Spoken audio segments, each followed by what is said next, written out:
Мына ушул жерде берилет. Кыргыз дүйнөнү башкарат депчи. Кыргыз башкарат эмес, башкарып атат бүгүнкү күндө. Мына, башкарып атат. Кантип?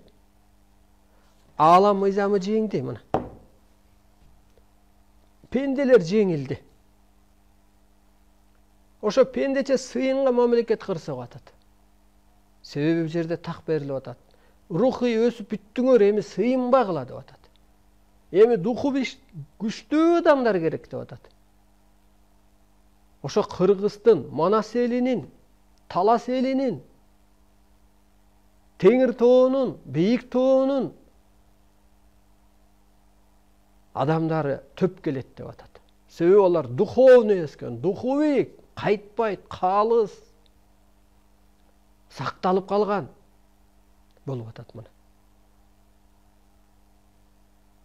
Кыргыз дүйнөнү башкарып атат бүгүнкү күндө. Кантип башкарат дегенде аалам мыйзамы менен башкарып атат. Сыйкыры менен башкарып атат.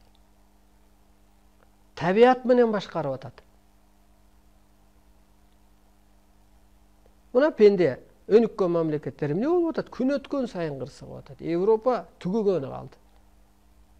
Bir жеринде наводнение, bir жеринде митинг. Аба менен башкарып атат.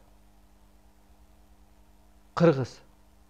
Кыйынсынып атат Кыргыз. Ааламдын укугун коргоп берип атат Кыргыз. Биз ааламдан келген өкүлбүз деп, ааламдан илим түштү деп. Кыргыз болосуңар же кыргын болосуңар деп.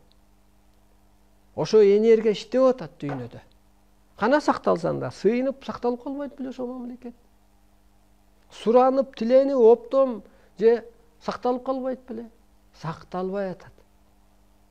Ошондуктан сен дагы эскичиликтен чык. Эскичилик менен жашаган адам банкрот болот, ар тараптан кырсыгат.